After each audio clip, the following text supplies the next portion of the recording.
देशात पुन्हा एकदा आर्थिक संकटाची चर्चा सुरू झाली आहे. पेट्रोल कमी वापरा, सोनं खरेदी करू नका, परदेश दौरे टाळा, वर्क फ्रॉम होमचा पर्याय निवडा, असे पंतप्रधान नरेंद्र मोदी यांनी केलेल्या आव्हानानंतर देशभरात मोठी चर्चा सुरू केली आहे. सामान्य माणसाच्या मनात आता प्रश्न आहे, देशात नेमकं चाललंय तरी काय? इराण अमेरिका युद्धामुळे खरंच भारतावर आर्थिक संकट येणार आहे का? आणि सगळ्यात मोठा सवाल म्हणजे, जर परिस्थिती एवढी गंभीर आहे तर सरकार जनतेला पूर्ण सत्य का सांगत नाही? मित्रांनो, पंतप्रधान नरेंद्र मोदी यांच्या अहवालानंतर आता मनसे अध्यक्ष राज ठाकरे यांनी जोरदार प्रतिक्रिया दिली आहे. राज ठाकरे यांनी एक भली मोठी पोस्ट लिहित थेट केंद्र सरकारवरच कठोर प्रश्न विचारले आहेत आणि सध्या ती पोस्ट संपूर्ण महाराष्ट्रात चर्चेचा विषय बनली आहे. राज ठाकरे म्हणतात, जनतेला काटकसर सांगणारे नेते मात्र शेकडो गाड्यांचे तोफे घेऊन फिरतात, रोड शो करतात, लाखो रुपये उधळतात, मग त्याचं काय?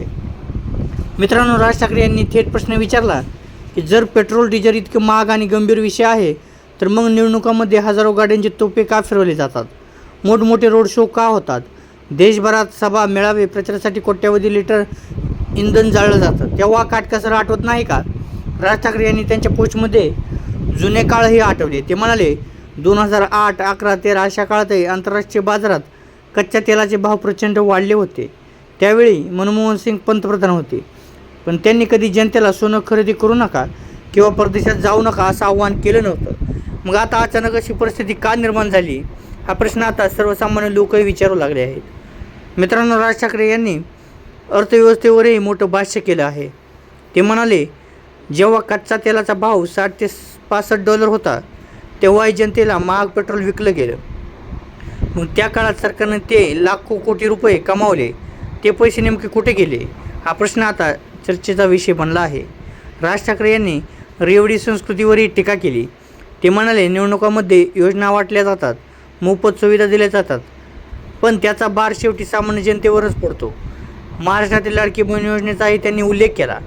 महिलांना सक्षम करण्याऐवजी फक्त तात्पुरती मदत दिली जाते आणि नंतर महागाईतून तेच पैसे जनतेकडून घेतले जातात, असा आरोप राज ठाकरे यांनी मोदी सरकारवर केला आहे. मित्रांनो, राज ठाकरे यांनी शिक्षण आणि रोजगाराच्या मुद्द्यावरही गंभीर प्रश्न उपस्थित केले. ते म्हणाले, आज विद्यार्थ्यांना परदेशात जावं वाटतं कारण भारतात तसं वातावरण तयार झालं नाही. मोठ्या प्रमाणात विदेशी गुंतवणूकदार भारतातून पैसे काढत आहेत. शेअर बाजारातून लाखो कोटी रुपये बाहेर गेले जातात, पण सरकार यावर स्पष्ट बोलत नाही. आणि सगळा मोठा मुद्दा राज ठाकरे यांनी थेट पंतप्रधान मोदींच्या परदेश दौऱ्यावर उपस्थित केला.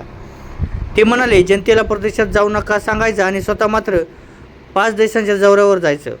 जर काटकसर करायचीच असेल तर सुरुवात सरकार आणि नेत्यांहून स्वतःपासून करायला हवी, असंही त्यांनी स्पष्ट केलं. तर मित्रांनो, राज ठाकरे यांनी माजी पंतप्रधान लालबहादूर शास्त्री यांचं उदाहरण दिलं. ते म्हणाले, शास्त्रीजींनी युद्धाच्या काळात देशाला आव्हान केलं होतं, पण त्यांनी स्वतः ते पाळलं होतं. आजचे नेते तसं करतील का? हा प्रश्न आता देशभर चर्चेत आहे.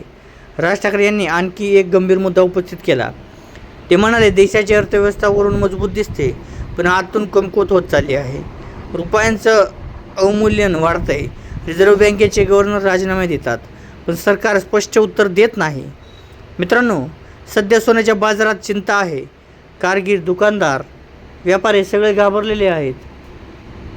पण कारण जर लोकांनी सोनं खरेदी कमी केलं तर लाखो लोकांच्या रोजगारावर परिणाम होऊ शकतो. त्याचबरोबर पेट्रोल डिझेलचे भाव वाढल्यास सामान्य माणसाचं जगणं आणखी कठोर होणार आहे. राज ठाकरे यांनी शेवटी एक महत्त्वाची मागणी केली. ते म्हणाले, संसदेत विशेष अधिवेशन बोलवा, देशाची खरी आर्थिक परिस्थिती जनतेसमोर मांडा आणि जनतेला सत्य सांगा. मित्रांनो, राज ठाकरे यांच्या पोस्टनंतर आता राजकीय वातावरण चांगलं तापलं आहे. काही लोक राज ठाकरेंच्या भूमिकेला समर्थन देत आहेत, तर काही लोक म्हणत आहेत की ही फक्त राजकीय टीका आहे. पण सर्वसामान्य जनतेच्या मनातला प्रश्न मात्र तोच आहे, देशात खरंच आर्थिक संकट येणार आहे का? पेट्रोल डिझेलचे भाव प्रचंड वाढणार आहेत का? आणि सामान्य माणसाने आता खरंच काटकसर सुरू करायला हवी का? तुमचं मत काय?